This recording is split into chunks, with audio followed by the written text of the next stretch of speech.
At Starbound, we tell stories the human way, not with artificial voices or AI garbage. What's HFY without humanity? Subscribe to keep it that way. I'm Daniel Pierce, and I'm going to be your narrator. Now, let's begin.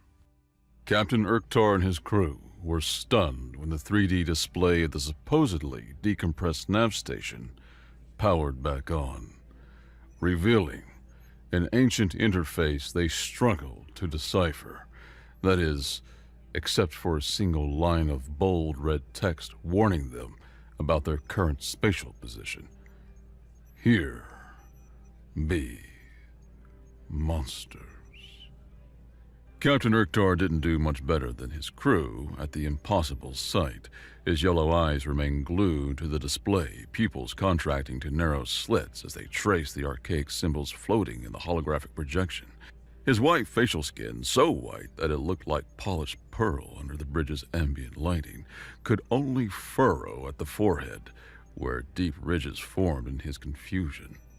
His elephant-like ears, each as large as a dinner plate and lined with delicate purple veins, grew so tense they pressed flat against the back of his skull, sealing his ear channels completely. The quiet noise of the bridge, the chirp of routine system checks, the whisper of recycled air, suddenly gave way to just his own heartbeat thundering in the silence of his sealed hearing.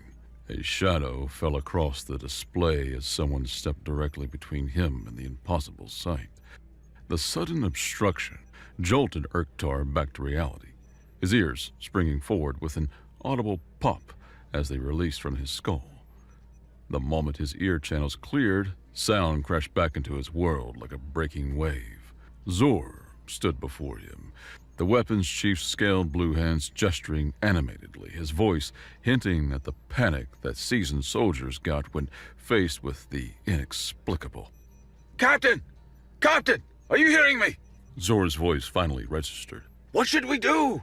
This equipment has been dead for 3 centuries. The power couplings were removed during the last refit.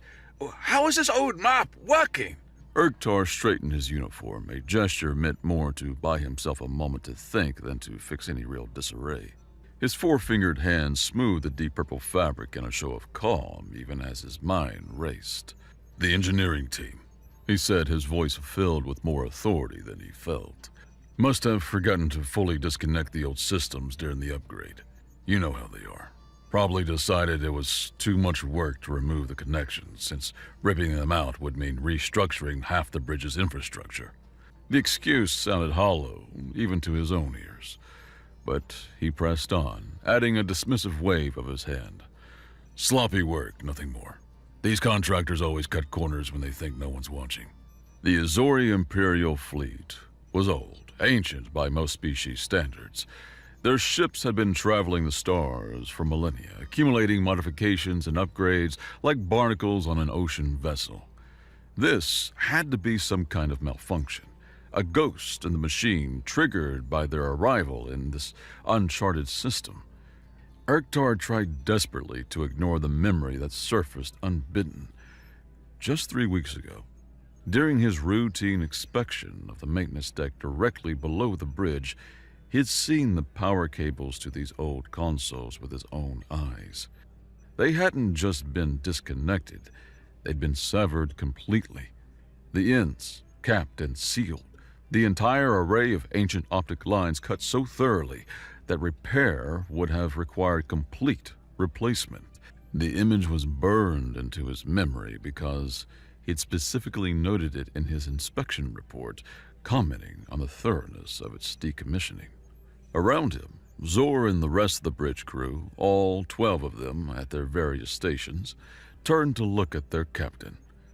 He could see it in their faces, that desperate need to believe his explanation. The alternative was simply too terrifying to consider, that something in this system had reached into their ship and awakened technology that should have been dead for centuries. Their expressions showed them grasping at his words like drowning sailors clutching debris. Zor's throat sac pulsed once, a nervous tick his species had when under stress. Captain, He repeated, his tone more controlled now, but still not free of an undercurrent of unease. "What should we do? Should we jump back to charted space?" "No," Urktar said firmly as he returned to his command chair. The seat adjusted automatically to his form, and he let that familiar comfort ground him. "We're explorers, not frightened younglings. Order a full system scan, and I mean full, not the superficial sweep we did on arrival that just counted 9 planets and logged basic orbital mechanics. I want a deep scan. Every moon, every asteroid, every trace of technology or life. I want to know what lives in this system." The crew moved back to their stations with visible relief at having orders to follow. Urktar watched them settle into their seats, hands moving across their consoles. But he couldn't help noticing that none of them were truly concentrated on their task.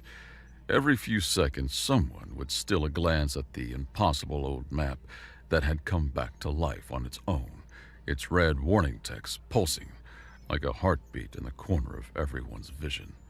The ancient display cast strange new shadows across the modern bridge, its archaic interface incredibly different from the sleek surfaces and gentle curves of contemporary Azori design. Minutes stretched by as the sensors worked, penetrating deeper into the system than their initial cursory scan. The bridge fell into an uneasy routine, punctuated only by the occasional whispered exchange between crew members. Then, from the sensor station, a sharp intake of breath broke the tension. "Captain!" Viali's voice was loud. The sensor specialist's green-tinted skin paled to an almost gray shade, her 6 eyes blinking in rapid succession as they processed what she was seeing. "This place is strange. I'm reading no signs of advanced civilization anywhere in the system. No orbital platforms, no communication networks, no energy signatures consistent with spacefaring technology. But the third planet..."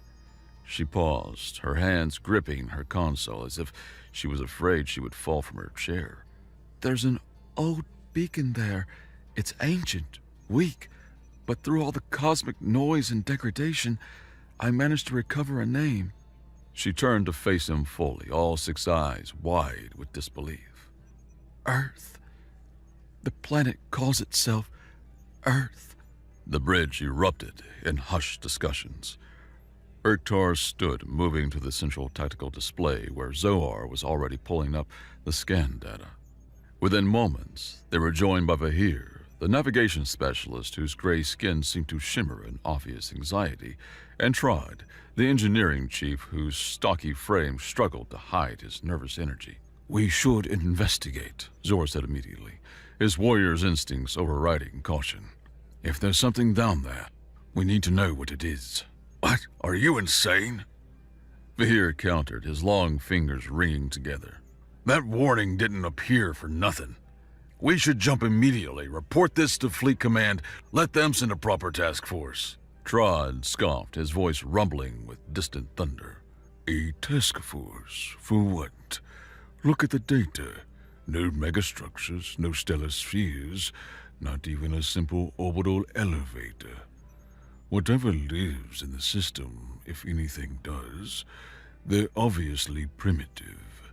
That beacon is probably an automated relic from some long-dead civilization." "The captain's right," Zor added. "We're the Imperial Fleet. We've conquered systems with actual spacefaring civilizations.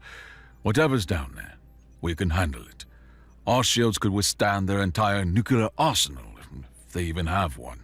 Urktar listened to the debate, outwardly nodding along with the investigation proposal. His expression remained calm, commanding, even supportive of his crew's newfound courage. But inside, deep in the part of his mind that had kept him alive through 40 years of deep space service, a cold dread was taking root. The ancient warning glowed red in his peripheral vision, and he couldn't shake the feeling that they were about to make a terrible mistake. "Set course for the third planet," he heard himself say, his voice steady despite the instinct screaming at him to run. "Maintain shields at maximum and weapons on standby. We investigate, but we do it carefully." As his crew rushed to comply, eager to prove the warning wrong, Urktar remained still, staring at the ancient text. Here be monsters. The words seemed to represent a malevolent promise, and somewhere deep in his bones, he knew they were walking into something far beyond their understanding. The ship descended through the void toward Earth like a predator stalking prey. Though Urktar couldn't shake the feeling that they were the ones being hunted, the blue-green sphere grew larger in their viewport with each passing moment, its swirling clouds masking whatever waited below. The planet seemed to watch them approach, and the bridge had fallen into an unnatural quiet that made every small sound feel like a scream in the darkness. Urktar's skin had begun to change, the pearl white gradually developing a faint gray tinge that his species only showed in times of extreme stress. His elephant-like ears tensed involuntarily, picking up sounds that weren't there. Phantom whispers from the ancient console that still glowed with its impossible warning. The crew pretended not to notice, but he could see the similar signs of distress in them all. "Sensor specialist," Urktar commanded, his throat dry as sand from a desert world. "Show us what's down there. Everything. I want to see this world laid bare." Viali's fingers worked quickly, her 6 eyes blinking as data streams poured across her screens, the computer struggling to process the massive amount of information their deep scans were pulling from the planet below. The main display activated, its resolution increasing as their sensors penetrated the atmosphere, pushed through the cloud cover, and revealed the surface in excruciating detail. What appeared on screen made every crew member lean forward in fascination, then immediately recoil as their minds processed what they were seeing. The planet was wrong, not just unusual or unexpected, fundamentally, disturbingly wrong. Where great cities should have sprawled across continents like glittering webs of civilization, there was nothing. Only 2 things existed on the surface of Earth: endless forest of deep green and billions upon billions of artificial solar panels. The panels were everywhere. They stretched across continents like scales on some massive sleeping beast, their black surfaces drinking in sunlight. They covered entire deserts. They topped mountain ranges in defiance of any reasonable construction logic. They floated on vast ocean platforms that bobbed with the waves, yet never seemed to lose their perfect alignment with the sun. There's nothing else," Viali whispered, her voice cracking like thin ice over deep water. Each of her 6 eyes showed a different expression of disbelief. "No cities, no transportation networks, no agricultural zones, no industrial centers, no population clusters, no heat signatures consistent with large-scale habitation. Just," she gestured helplessly at the screen, "just panels and plants. A planet of panels and plants." The crew gathered around the display like moths drawn to a flame they knew would burn them. The reflections in the screen looked ghost-like, translucent, as if they were already fading from reality. For long moments, no one spoke. "It's a dead civilization," Vahir finally ventured, though his tone suggested he was trying to convince himself more than anyone else. "They must have died out. Plague, war, environmental collapse, something catastrophic. They left their power generation running on automatic, and nature reclaimed everything else." "Dead civilizations don't maintain solar panels," Trod countered, his thick fingers pulling up additional data streams. "Look at these efficiency readings. These aren't just functional. They're operating at 99.3% capacity. That's near perfect. No dust accumulation despite the forest, no weather damage despite what must be significant storms, no degradation from UV exposure, no micrometeorite impacts." His voice dropped low. "Something is maintaining them." "Then they're underground," another crew member suggested. "They must have moved their entire civilization underground. hidden from the surface, protected from whatever drove them down there. Urktar shook his head slowly, feeling each movement as if his neck had turned to stone. Our deep scans show no evidence of that. We can penetrate down to nearly the mantle. No massive cavern systems that could house billions. No underground cities, no transportation tunnels. No underground farms that could sustain a population. He paused, his mind wrestling with the impossibility of it all. We're missing something. I know we are. Unless... Zor's eyes had begun to gleam with a mixture of fear and something else, something worse. Excitement, greed. Unless there's no one. This could be some forgotten science project, a primitive species attempt at terraforming or climate management that outlived its creators. The planet's just sitting here, unclaimed, maintaining itself through automated systems that don't know their masters are gone. The weapons chief's scales shifted from their nervous purple to a brighter, more aggressive blue. Do you realize what this means? An entire habitable world, already equipped with power infrastructure that could support a population of billions, just waiting for someone to claim it. The forest could be cleared, the panels repurposed. We could build cities wherever we wanted. The silence that followed was different, charged with possibility rather than just fear. Urktar could see the change in his crew's faces, watch as greed began to override caution in their eyes like a virus spreading through their minds. Zor seized the moment like a predator sensing weakness. His voice rose with enthusiasm that bordered on mania. Think about it. When we report this to Galactic Council, an entire unclaimed world, resource-rich, with pre-existing infrastructure, perfect atmosphere, abundant water, we'll be heroes. Not just heroes, legends. He turned to face them all, his arms spread wide like some prophet of profit. This is the opportunity of a lifetime, of 10 lifetimes. Planets like this, inhabitable, unclaimed, with infrastructure. They don't exist. But here's one right here, right now, and we found it. The crew exchanged glances. Some nodded, slowly, the movement hesitant, but gaining confidence. Others remained skeptical, but even the skeptics, Urktar noticed, weren't disagreeing.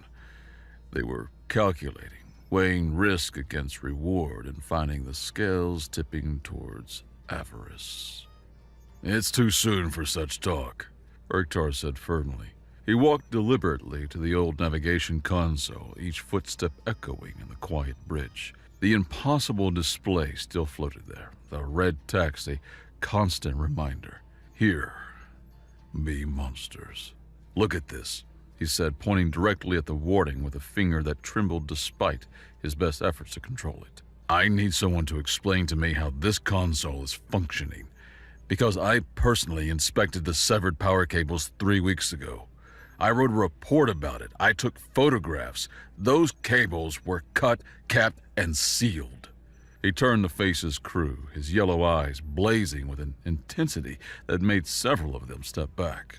How can you think about conquering planets when something on this world, something we don't understand, something that we can't even identify, reached into our ship and awakened technology that's been dead for 3 centuries? This isn't opportunity. This is a warning. Something is trying to tell us to leave. Zor's scales dulled slightly, shifting through several uncertain colors, purple for fear, gray for doubt, before settling back on blue for ambition. Captain, please, he said. Yes, the console is strange, but look at what we found. This planet is perfect, better than most home worlds in the Council. The atmosphere is 78% nitrogen, 21% oxygen. good for most species. His voice grew stronger with each point, as if the facts could overpower the fear. If we claim this, you wouldn't just be a captain anymore. You would be an admiral, Urktar. Your own fleet, your name in the history files next to the great explorers. He looked around at the others, his voice rising to fill the bridge. We would all be remembered as the crew who found Earth. Our names would echo through eternity. His passion was infectious, spreading through the bridge like a contagion. Despite their fear, despite the wrongness of it all, despite every instinct screaming at them to flee, Urktar could see his crew beginning to lean toward action. We should test them, Zor said suddenly, the words tumbling out before anyone could respond. The solar panels. Destroy a few of them and see what happens. If there's truly no one down there, nothing will respond. If there is... He paused, his scales flickering through a rainbow of uncertainty before settling back to blue. Better to know now than later. Urktar looked around the bridge, studying each face like a detective examining evidence at a crime scene. They were balanced on a knife's edge, and he knew with a cold certainty that whatever decision he made in the next moments would seal all their fates. The weight of command had never felt heavier. He opened his mouth to speak, to issue the order that would either save them or damn them. But the choice was ripped from his hands. The red text on the ancient display began to move. No, not move. It began to dissolve, each letter liquefying into something that looked disturbingly, horribly like blood. The liquid light ran down the holographic projection in crimson streams that seemed too real, too wet, too organic to be mere photons. Several crew members cried out in disgust and horror, stumbling backward from the console as if blood might splash onto them. Then, where the warning had been, new text appeared. Not in their language this time, but in something older, more primitive. Symbols that should have meant nothing to them, yet somehow resonated in their minds with perfect clarity. Are you friends? Our friends. The bridge erupted in chaos. Voices rose in panic and denial and confusion. Someone screamed. Someone else was praying in a language Urktar hadn't heard since childhood. Urktar felt his heart skip a beat. His mind reeled, unable to process the impossibility of what was happening.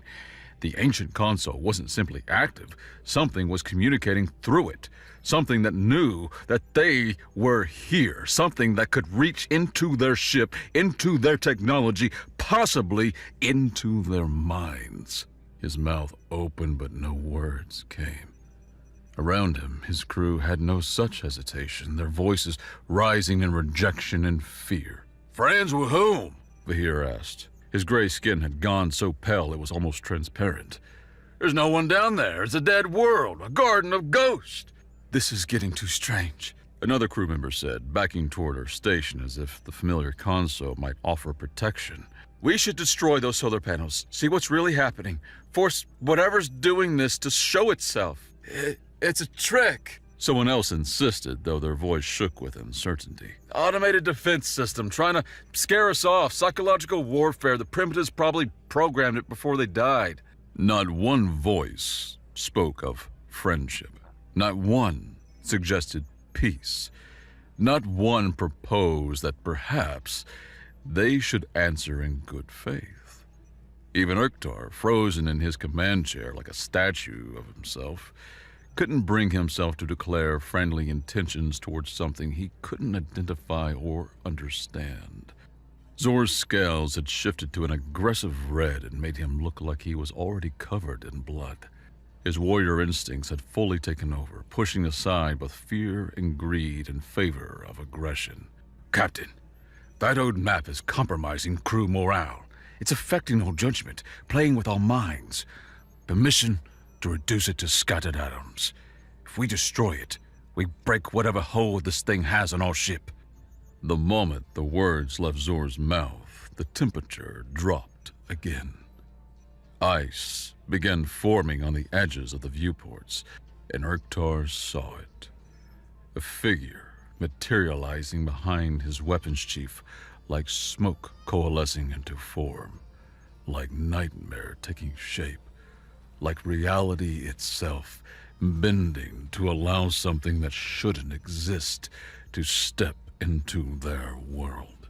His warning cry died in his throat as the shape solidified, and the bridge erupted in screams that would haunt him for whatever remained of his life. The being stood 7 feet tall, its form a constant flux of translucent energy that hurt to look at directly, as if their eyes weren't designed to process what they were seeing. Where its face should have been, features shifted and changed in a hypnotic cascade, old becoming young in the space of a blink, masculine features flowing into feminine ones like water, one set of characteristics morphing into another before the mind could fully register what it had seen. Every crew member reacted differently. Some fell to their knees, overwhelmed by the impossibility. Others raised weapons with shaking hands. Still others seemed frozen, their minds simply refusing to process what stood before them. The being watched them all with its ever-changing face, patient as stone, inevitable as entropy. Zor was the last to notice. When someone's terrified whimper made him turn, when he finally saw what stood behind him, his legs gave out immediately. He crashed to the deck with a sound like breaking plates, his body convulsing with primal terror as he tried to crawl away. "What are you?" Zor's voice finally broke through, the words coming in gasped with hyperventilated breaths. What, please? What are you? Are you death? Are you God? What are you?" The being took a single step forward. The movement was smooth, somehow both real and ethereal. When it spoke, its voice changed with each sentence, deep then light, young then old, male then female, a chorus of billions compressed into one stream of consciousness. "What am I?" A pause, faces cycling through expressions of contemplation. "We are everyone and no one. We used to live on that planet. There are almost 10 million of us, individual minds in individual bodies living individual lives." The face shifted to something harder, angrier, more focused. "But then your counsel came from the sky, great ships bearing promises of friendship that turned to conquest. There was war." The being's form flickered, showing glimpses of something else. Fire, destruction, cities burning, skies dark with ash. "You called us primitive and labeled us weak, but you didn't win as easily as you thought you would. We fought with everything we had. Nuclear weapons, biological agents, cyber warfare, guerrilla tactics you'd never imagined. We were pushed back, yes, cornered like animals. But cornered animals are the ones that truly bite." Another pause, the face cycling through what might have been regret. "We were forced to make an impossible choice. We became this. The form solidified slightly, as if emphasizing its current state. And your ancestors, oh, your poor ancestors ran for their lives. They marked the system as lost, quarantine forbidden. They created that warning you ignored. And they never, ever came back. The bridge fell into absolute silence, except for the ragged breathing of terrified crew. Several members raised their weapons with shaking hands and fired. Laser bolts painted lines of light through the air. Projectiles whistled past. All of them passed through the beam as if it were made of light itself, striking the bulkhead behind it, leaving scorched marks that seemed like accusations. It smiled. 1,000 different smiles cycling through its features, none of them reaching the eyes that weren't quite there. Urktar's mind raced, trying to categorize what stood before them even as his rational thought processes crumbled. A superintelligent AI, the kind forbidden by every council law since the synthetic uprising of Kelios. Some sort of ghost or spirit, like the primitive species spoke of in the legends, made real by technology they didn't understand. A projection, hallucination, a shared psychotic break brought on by some atmospheric toxin. Neither explanation felt right. He was still missing something crucial. He knew he was. The gap in his understanding felt like a chasm threatening to swallow not just his sanity, but his very sense of reality. Everything he knew about the universe, about the laws of physics, about what was possible and impossible, was crumbling like sandcastles before a tide. Zor seemed to have found his own explanation, grasping at it like a drowning man clutches debris. It's an artificial consciousness. The primitives built something forbidden. It's hacking all systems. He grabbed another crew member by the shoulder, shaking him violently enough that the man's teeth rattled. Don't you see? It's our duty to destroy those solar panels before it takes over the ship. It's projecting this form through our holographic systems. It's just a trick, an illusion, created by some primitive defense system. We have to attack now, before it gains control of life support, of navigation, of weapons! His eyes had gone wild, showing white all around the irises. This thing in the bridge is just light and shadow. It can't actually hurt us. It's trying to scare us away from the greatest discovery in council history. We can't let it win. The being's smile widened. All its smiles widened simultaneously, in a way that should have been impossible. It took slow steps towards Zor, each footfall somehow echoing despite making no actual sound, as if the echo came from inside their minds rather than through their ears. The crew raised their weapons again, fingers on triggers, breaths held, prayers whispered, waiting for something to happen that would make sense of this madness. The creature stomped directly in front of Zor, looking down at him with its cascade of faces. This close, details became visible that shouldn't have existed. Each face that appeared was complete, distinct, individual. They weren't random configurations, but actual faces, as if thousands of different beings were taking turns looking through a single window. Wrong, it said simply. But if you insist on calling us primitives, if you insist on maintaining your superiority even now, we'll allow you to see a glimpse of our mind. Just a glimpse. It reached out with one translucent finger, moving with dreamlike slowness towards Zor's head. The weapons chief tried to pull away, but seemed frozen, caught like an insect in amber. His eyes widened to impossible dimensions as the finger approached, reflecting the shifting light of the being's form.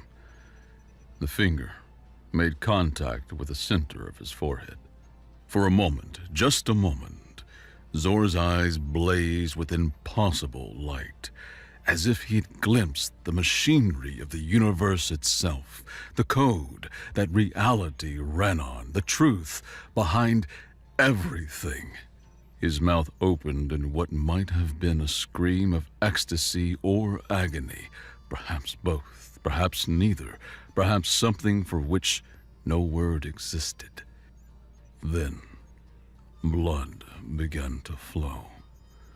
It started from his eyes, dark and thick, then his ears, his nose, his mouth. It poured from every orifice in steady streams that seemed too voluminous for one body to contain. His body convulsed once, violently, every muscle contracting simultaneously before going completely limp.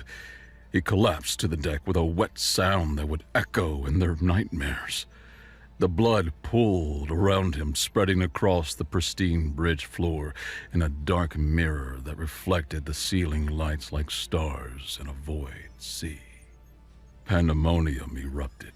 Some crew members fired wildly at the being, accomplishing nothing, but adding more scorch marks to the bulkhead. Others abandoned their post entirely, fleeing the bridge with primal screams that devolved into wordless terror. The being made no move to pursue them, simply stood there, watching with its endless procession of faces, patient as time itself. Time seemed to crystallize around Urktar. Each second stretched into an eternity as he stood perfectly still, his mind having moved beyond terror into a strange, cold clarity that felt like the eye of a storm. There was nowhere to run. The escape pods would only take him to the planet below, into the waiting embrace of whatever this thing truly was.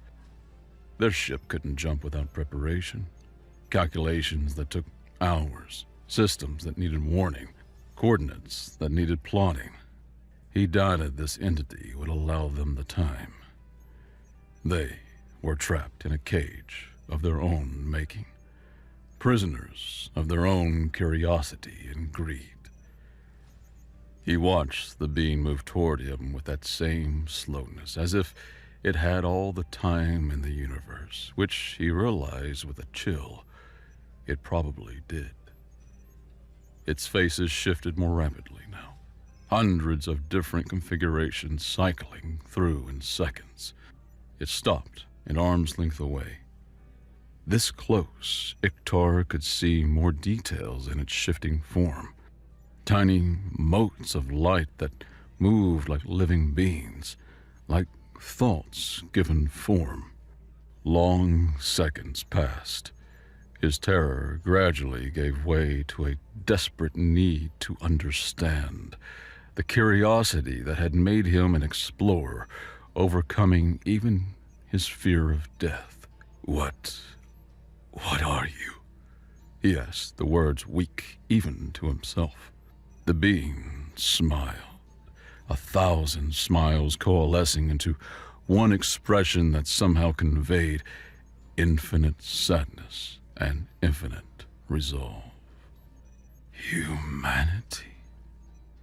The word was hard to understand.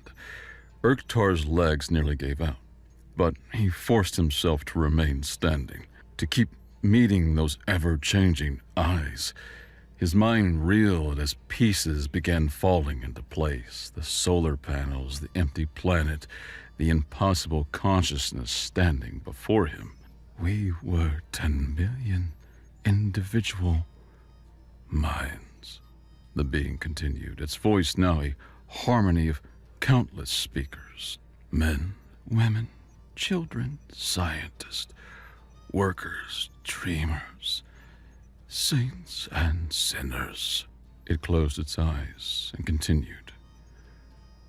When your counsel came, when the war grew desperate, when we found ourselves with our backs against the wall of extinction, we faced a choice.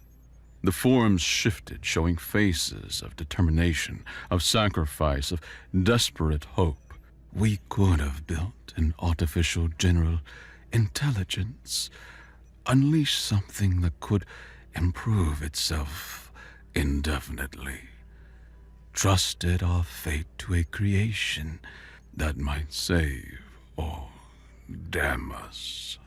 Many argued for this path, or we could have fought to the last, died as we lived, separate, individual, human. A pause, the faces showing conflict, pain, resolution. Instead, we chose the third path. We digitized ourselves, every human mind, uploaded and merged into a single consciousness. The technology was theoretical, untested, as likely to destroy us as save us. But we were out of options and out of time. It changed more rapidly now, cycling between old and young, male and female, as if demonstrating the multitude it contained. The process was traumatic. 10 billion voices screaming in unison as they merged.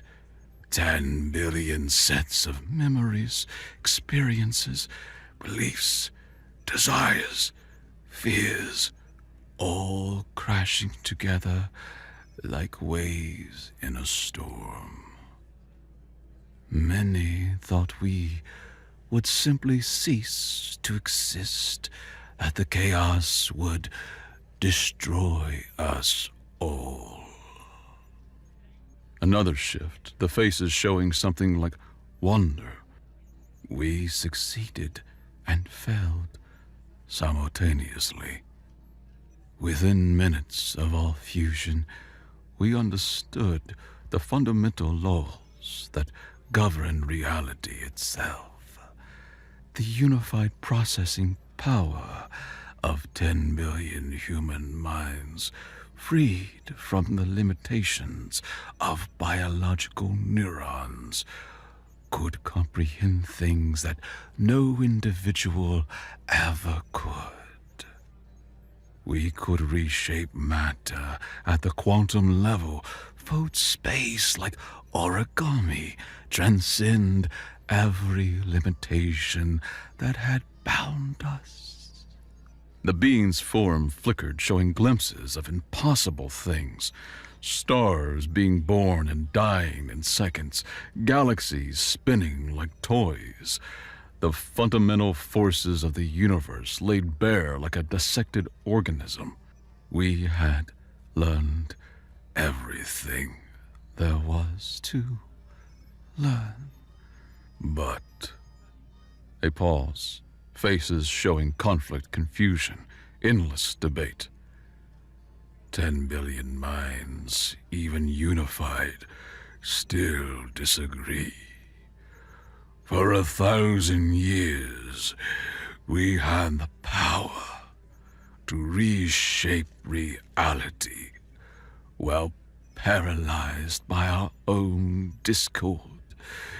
Should we flee the galaxy, find a new home among the distant stars? Should we destroy the council, take revenge for what they did to us? Should we conquer as they try to conquer us and build a new order on the ashes of the old? Or should we simply rebuild our bodies, separate ourselves, and return to what we were, pretending none of this ever happened? The faces cycled through expressions of frustration, of stagnation, of endless, circular arguments that could never be resolved. We could never agree. Every action required consensus, but consensus among 10 million minds is nearly impossible. So we remained here, maintaining our world, neither living nor dead, neither human nor other, trapped in endless debate. Urktar's whole body trembled. The implications were staggering, terrifying beyond comprehension. An entire species fused in one unlimited mind with the power of gods, but unable to use it. Until now. What happens now? He managed to ask, his voice cracking like a youngling's. The being's form suddenly stabilized, taking the shape of a small human girl with dark hair and sad, ancient eyes. The change was so abrupt, so complete, that it somehow felt more unnatural than the constant shifting. "Your actions decided that," she said. The innocence of the tone made the words even more terrifying. "The way you spoke so casually of attacking Earth again, of claiming our world, of destroying what we'd built, all within minutes of rediscovering us. The same arrogance, the same contempt, the same assumption that Earth can be conquered." The girl's shape tilted its head, and despite the innocent appearance, Urktar felt the massive intelligence behind those young eyes, the weight of 10 billion souls looking at him through a child's face. "For the first time in 1,000 years, every single human mind within us reached the same conclusion. Your arrival, your intentions, your casual discussion of conquest, you gave us something we'd lost. Consensus, purpose, decision." The child smiled, and it was the most terrifying expression Iktar had ever seen. Innocence twisted into something else, something that had seen too much, suffered too much, and decided that enough was enough. "We will divide ourselves," she continued, her voice never losing that childlike quality that made every word a dagger. "One half will remain here, restore humanity to individual bodies, and rebuild our world. 5 billion minds, returning to flesh, to live and love and die as humans were meant to. The other 5 billion, the child's smile widened, showing teeth that seemed too sharp, too many. The other will take your ship and improve it. We'll visit your council. We'll show them what humanity has become. We'll correct the mistake your ancestors began when they thought they could conquer primitives without consequences." The weight of what they'd done crashed down on Urktar like a collapsing star. Their tiny exploration vessel, through nothing more than greed and ignorance, had awakened something that should have remained sleeping. They'd unified a divided God and given it purpose. They'd perhaps signed the death warrant of the entire Galactic Council with their arrogance. "Please," Iktar whispered, though he knew it was useless. "We didn't know. We couldn't have known." "No," the child agreed, her voice gentle, almost sympathetic. "You couldn't have known. But you should have heeded the warning. Here be monsters was not a metaphor. It was a statement of fact." The last thing Urktar saw before darkness claimed him was that child's face, looking up at him with an expression of infinite pity and inexorable purpose. As consciousness fled, he heard 10 billion voices speaking in unison, a sound that was beautiful and terrible and would echo through the galaxy for generations to come. "Humanity remembers. And now we take to the stars." In that moment, as oblivion reached for him, Urktar finally understood what the ancient warning had meant. Here be monsters, indeed. And they had just set them free upon the universe.